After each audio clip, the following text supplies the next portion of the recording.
ya. Ini sekali lagi akan menjadi contoh. Saya banyak kalau yang mau kunjungan kerja studi banding ini ke Jakarta Utara gitu, lihat di sini coba bagaimana pertarungannya gitu kan. Fisik juga harus siap ya kira-kira ya. Nah ini lalu Ibu Hajah Solehah ya, Ketua BPKK DPW DKI Jakarta.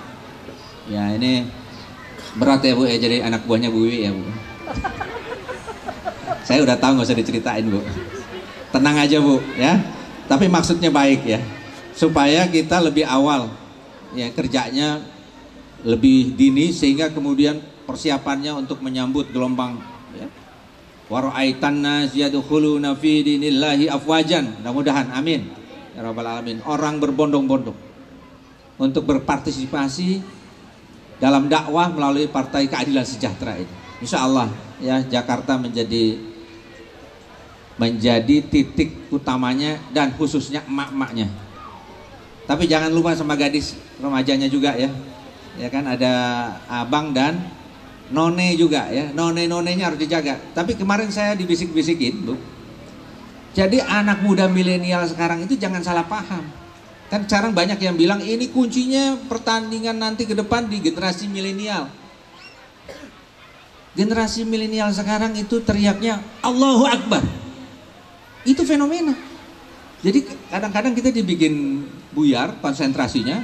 Kita mencoba bergaya begini, bergaya begitu. Padahal ada gelombang anak-anak muda dan mudi kepada Islam.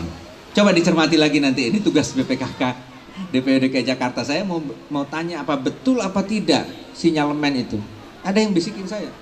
Seorang redaktur senior dari beberapa majalah besar di Indonesia. Beliau menyampaikan generasi muda sekarang itu generasi milenial yang religius. Saya belum tahu persisnya apa betul apa tidak. Tapi di lapangan orang lebih tahu. Ya, ini saya titip ya. Nanti kasih tahu Bu Wiwi betul apa enggak. Ya, gini tes ya. Tes sound ya. Bagaimana betul enggak menggema seperti itu di kalangan mudi ya. Juga Ibu Yusriah Zinun SPD. Nah, ini legenda Jakarta Utara ya ini. Kalau tadi Jakarta Utara itu legenda, ini legendanya yang ini dia. Ya. Kita doakan senantiasa kepada Ustazah Yusriah Zinun SPD ya. Kita doakan juga almarhum ya yang saya kenang ya. Meskipun belum sempat silaturahim tapi saya hafal Bu itu. Karena ada di dalam gambar yang menyebar itu ya. Markas itu. Saya lihat motif dari kayunya. Ini yang dulu saya lihat ya waktu almarhum itu dikabarkan kepada kita semua ya. Mudah-mudahan beliau diterima di sisinya mendapatkan surga Firdaus. Amin ya rabbal alamin. Ya, mudah-mudahan Ibu ini terus melegenda di Jakarta Utara. Ya, bersama Partai Keadilan Sejahtera, bersama kader-kader, ibu-ibu, mak-mak semua yang ada di sini yang menjadi yang terdepan. Dan tadi punya tanggung jawab di segmen pekerja perempuan yang memang permasalahannya pelik. Jadi ini sekaligus saya juga kepada Pak RW, Pak RW yang kita hormati, saya belum dikasih namanya tapi tadi ini nggak ada contekan lagi. Ini biasanya harusnya protokoler tuh ada standarnya itu kasih contekan ya. Saya nggak dikasih contekan. Mohon maaf Pak, nama Bapak siapa? Ali Sadikin, Masya Allah. Ini kan mengejutkan ini kan. Ini legenda Jakarta kalau ini kan. Ya, jadi pantesan ini ya menjadi ketua RW dengan mudah gitu kan. Kelihatannya tidak bisa dikalahkan seterusnya ini. Ya. Ada Bapak Ali Sadikin yang saya hormati. Kita titip Pak warga di sini karena memang tadi untuk khususnya pekerja perempuan ini punya masalah-masalah yang pelik ya Ibu ya. Masalah-masalah yang itu secara kemanusiaan tidak manusiawi. Ya. Itu perlu apa namanya ya, perjuangan kemanusiaan yang sifatnya universal yang Partai Keadilan Sejahtera harus terdepan. Ya, nanti Ibu bilang tadi kita mau bikin untuk penitipan anak ya. Ya, misalnya merawat anak. Jadi kalau nggak dirawat anak ini, aduh ngeri sekali hari ini ya Bapak Ibu sekalian.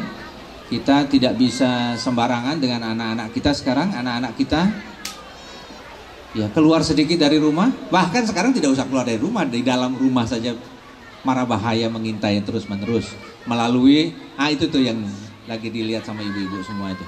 Semuanya pada tekun aja gitu kan. Nggak lihat saya tapi lihat handphone ya. Sama anak-anak kita juga begitu ya. Di rumah tekun semua, tekun lihat handphone masing-masing ya. Nah, itu di situ mara bahaya bisa. Nah, bagaimana kalau anak-anak dari pekerja perempuan itu tidak ada yang memantau, ya mengasuh dan sebagainya. Jadi ini memang saya kira kebutuhan yang sangat mendasar sekali. Selain tadi hak-hak yang lain ketika cuti hamil ya, kemudian nafkahnya. Karena memang sampai hari ini pekerja perempuan yang dinilai loyal, ya lebih rajin, ya, tapi gajinya masih ada diskriminasi. Saya kira ini juga perlu diperjuangkan karena memang tidak perlu. Meskipun ini juga jadi isu besar ya, kalau kemudian sama dengan bapak-bapaknya, nanti pekerja perempuan yang gadis susah dapat jodoh. Ya Bu ya, karena dia gajinya besar Bu, nggak ada yang berani, ngelamar, nggak pede. Kita datang situ gajinya gedean dia, nggak jadi ngelamar gitu kan. Nah ini juga persoalan yang harus nanti diselesaikan secara utuh. Jadi ketika ada kemandirian perempuan, tidak mengganggu keharmonisan rumah tangga. Ini gimana nilai-nilai Quran? Bagaimana solusi praktisnya? Harus ada. BPKK ini PR ya. Karena itu masalah. Ya, orang apalagi kemudian tenaga kerja wanita yang di luar negeri, ya suaminya sudah penyimpangannya berlipat ganda.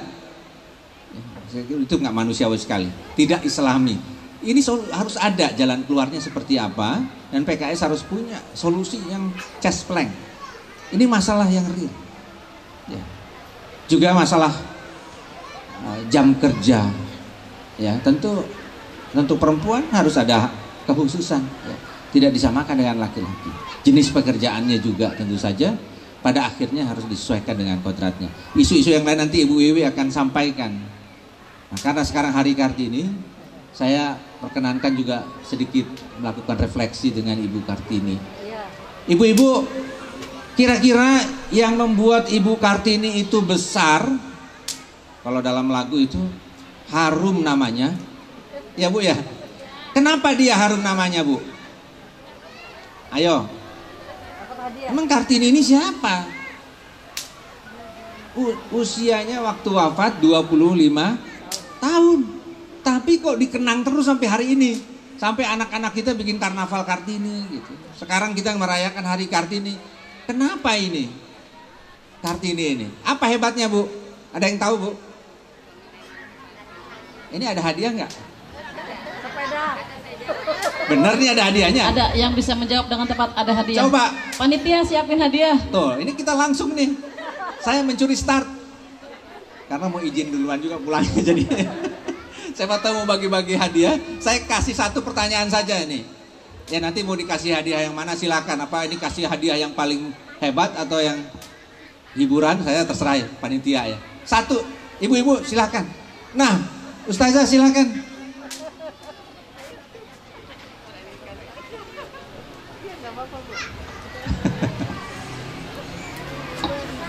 Ya, saya coba menjawab. Coba Ustazah siapa? Oh ya, saya dari Hernawati dari Kelapa Gading Timur. Kebetulan dengan Ustadz Mardono, Ustazah Rita dan Ustazah Mamudah. Tetangga ya? Seperti itu. Jadi mengenai memakna Hari Kartini, saya menjawab dari pertanyaan yang terhormat Bapak. Kartini itu berjuang dengan perjuangan emansipasi wanitanya.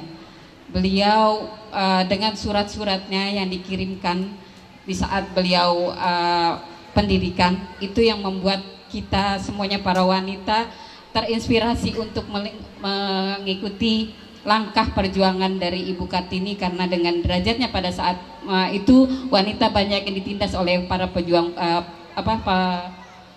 penjajah, dan begitu juga dengan pejuang-pejuang wanita Islamiyah seperti Siti Khadijah, putri dari Abu Bakar Siddiq dan lain-lain sebagainya, itu yang juga membuat inspirasi kita para wanita membela dan melakukan sesuatu yang berharga untuk masa yang sekarang ini. Demikian, terima kasih. Wassalamualaikum warahmatullahi wabarakatuh. Ustazah Nawati tadi bilang perjuangannya. Iya sih, betul perjuangannya. Tapi perjuangan ini didasari oleh apa gitu ya, sehingga dia jadi istimewa dari pejuang-pejuang yang lainnya. Kan ada pejuang wanita yang lainnya, pejuang perempuan lainnya. Tapi kenapa yang dibuat Hari Kartini? Kenapa tidak Hari Dewi Sartika gitu? Nah ini, coba ada lagi nggak yang lain? Udah nyaris nih Bu, nyaris. Nah di belakang.